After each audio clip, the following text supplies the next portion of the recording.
आपल्या घरात परिसरातच कचरा नसतो तर आपल्या मनातही कचरा असतो. जो झाडला ती परत परत निर्माण होत असतो, अधूनमधून आपल्याला त्रास देत असतो. कसा ते पाहूया.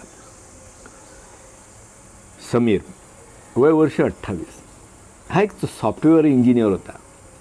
कामाचा प्रचंड ताण, डोक्यावर 30 लाखाचे गृहकर्ज आणि ऑफिसमध्ये बॉसचा जाच. समीर नेहमी चिडचिड करायचा. त्याच्या चेहऱ्यावर कधीच हास्य नसायचे. त्याला वाटायचं जगात फक्त मलाच दुःख आहे. तो रोज संध्याकाळी पार्कमध्ये जाऊन एका बाकड्यावर बसत असे. तिथे समोरच्या बाकड्यावर एक 70-75 वर्षाचे आजोबा, ज्यांना सगळे दामू काका म्हणायचे, बसलेले असायचे. दामू काका दिसायला एकदम साधे, पांढरा सदरा, डोक्यावर गांधी टोपी. त्यांच्या हातात नेहमी एक जाड काळ्या रंगाची डायरी आणि एक जुनं पेन असायचं. ते कोणाशीच बोलायचे नाहीत. ते फक्त मान खाली घालून त्या डायरीतील काहीतरी भरभर लिहित असायचे. कधी कधी ते थांबायचे, आकाशाकडे बघून हसायचे आणि पुन्हा लिहायला लागायचे. समीरला त्यांचा खूप राग यायचा. काय म्हातारा आहे, घरात बसून देवाचं नाव घ्यायचं सोडून इथं येऊन काय कादंबरी लिहितोय. एक दिवस समीरचं बॉसशी खूप वाद झाला. समीरला रडू येत होतं. तो बार्कमध्ये आला आणि डोक्याला हात लावून बसला. तेवढ्यात त्यांच्या खांद्यावर कोणाचा तरी हात जाणवला. दामू काका उभे होते. काका शांतपणे म्हणाले, बाळा, खूप ओझं झालंय का डोक्यावर? माझ्याकडे दे, मी हलकं करतो. समीर चिडला. तुम्ही काय करणार? तुम्ही काय जादूगार आहात? जा, तुमचं काम करा. दामू काका हसले. त्यांनी आपली ती काळी डायरी उघडली आणि पेन समीरच्या हातात दिला. हे बघ, मी जादूगार नाही, मी फक्त एक कचरा वेचणार आहे.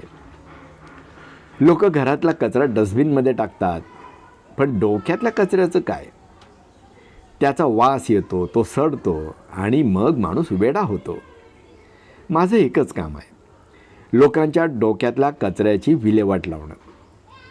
तुला ज्या गोष्टीचा त्रास होतोय, ज्याचा राग येतोय, ते सगळं ह्या पानावर लिही. शिव्या दे, रड, ओरड, सगळं ह्या कागदावर उतरव. समीरला काय वाटलं कुणास ठाऊक. त्याने पेन घेतला आणि लिहायला सुरुवात केली. बॉसचा राग, कर्जाचं टेन्शन, बायकोशी झालेला वाद, स्वतःचा अपयशीपणा. समीर लिहित गेला. 1 पान, 2 पान, 4 पानं भरली. लिहिता लिहिता समीरच्या डोळ्यातून पाणी येत होतं. त्याचा हात थरथरत होता. पण जसं जसं तो लिहित होता तसं त्याच्या छातीवरचं ओझं कमी होत होतं. त्याला वाटलं जणू कोणीतरी त्याच्या मनातील विषारी वायू काढून घेतलाय. लिहून झाल्यावर त्यानं काकाकडे बघितलं. काकांनी ती 4 पानं डायरीतून फाडली. समीरला वाटलं ते वाचतील, पण काकांनी खिशातून एक लायटर काढला आणि समीरच्या डोळ्यादकत ती लिहिलेली 4 पानं जाळून टाकली. समीर ओरडला, अहो, हे काय करताय? मी इतकं महत्त्वाचं लिहिलं होतं. दामू काका हसले आणि म्हणाले, बाळा, ते महत्त्वाचं नव्हतं, तो कचरा होता. एकदा कचरा घराबाहेर काढला की आपण तो जपून ठेवतो का? नाही ना. मग मनातल्या वेदना कागदावर का जपून ठेवायच्या?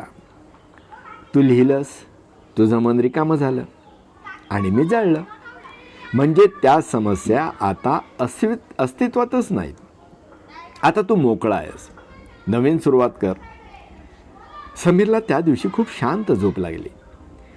त्यानंतर समीर रोज काकांकडे जायचा, काही ना काही लिहायचा आणि काका ते पान जाळून टाकायचे. समीरच नाही तर पार्कमधील अनेक लोक आता काकांकडे आपला मानसिक कचरा टाकायला येत होते. काका कोणाचंही गुपित वाचत नसत, ते फक्त जाळत असत. 6 महिन्यानंतर एक दिवस समीर पार्कमध्ये आला, पण दामू काकांचा बाकडा रिकामा होता. दुसऱ्या दिवशीही ते आले नाहीत. तिसऱ्या दिवशी समीरला समजलं की रात्री झोपेतच दामू काकांचं निधन झालं. समीर धावत काकांच्या घरी गेला. तिथे काकांचा मुलगा सामान आवरत होता. समीरने विचारलं, त्यांची ती डायरी कुठे आहे? मला ती बघायची आहे. मुलाने कपाटातून ती काळी जाड डायरी काढून समीरच्या हातात दिली. समीरला वाटलं, ह्यात काकांनी जगाचं रहस्य, काहीतरी मोठं ज्ञान लिहून ठेवलं असेल. त्याने थरथरत्या हाताने डायरी उघडली. पहिलं पान ब्लँक, दुसरं पान कोरं, तिसरं पान, चौथं पान, शेवटचं पान, संपूर्ण डायरी कोरी होती. त्या डायरीच्या शेवटच्या कव्हरवर काकांच्या अक्षरात फक्त एक ओळ लिहिली होती. माणसाने आठवणी ठेवाव्यात, पण जखमा नाही. मी माझं आयुष्य रोज जाळलं, म्हणूनच रोज नव्याने जगलो. समीरला समजलं की काका रोज संध्याकाळी डायरीत काय लिहित होते. ते काहीच लिहित नव्हते.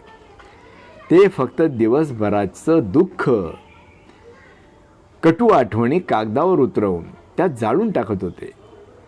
त्यांनी कधीच दुःख साठवून ठेवलं नाही, म्हणून ते 75व्या वर्षीही मुलासारखे हसत होते.